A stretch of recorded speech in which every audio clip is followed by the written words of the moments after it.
L'association Cercle Credo, c'est une association qui a été créée en 1994, qui réunit des équipementiers, qui réunit des opérateurs, qui réunit des spécialistes de la mesure, qui réunit des intégrateurs. On contribue aux travaux, par exemple, du comité expert fibre.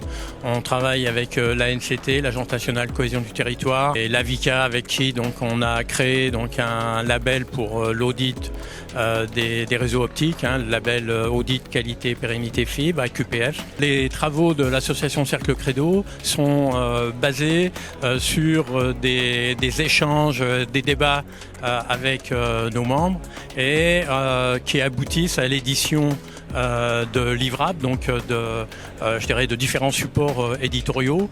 Donc on en est aujourd'hui à peu près à 25 guides techniques. Ces guides sont le support de centres de formation, sont repris à l'international. Dans la continuité de ces guides, on a, il y a maintenant plus de 3 ans, démarré donc une collection de fiches techniques sur la pérennité et la qualité des réseaux optiques. On a déjà édité 8 fiches techniques, donc ces fiches sont en accès libre, gratuit sur notre site, et à l'occasion de l'UTHD 2023, on a lancé donc la 9e fiche qui concerne l'audit des réseaux fibre optique. Aujourd'hui donc on est dans une phase où les réseaux sont très largement déployés, donc on entre plus dans une phase de vie du réseau, et ces aspects maintenance et ces aspects qui vont avoir un impact très très fort sur la résilience des réseaux doivent être maintenant très pris au sérieux. La vision du Cercle Credo sur la résilience,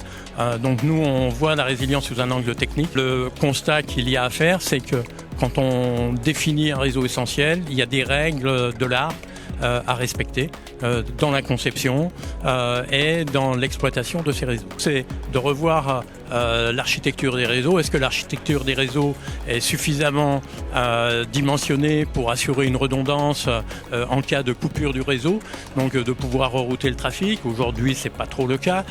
Est-ce que dans nos procédures de maintenance, on a bien pris en compte tous ces aspects de maintenance préventive, d'obsolescence des composants de ce réseau? C'est un petit peu tout ce qu'on explique dans notre dossier maintenance, et on fait un focus très important sur la maintenance préventive et sur des préconisations de plans de maintenance, donc pour mettre en place et anticiper des problèmes. C'est tous ces aspects-là, je pense, qui sont à prendre en considération. La maintenance préventive, de la maintenance prédictive. Alors après, la maintenance curative ou corrective, ça c'est quand il y a le problème, donc ça il faut intervenir. Donc il faut avoir les équipes bien formées, bien équipées, etc.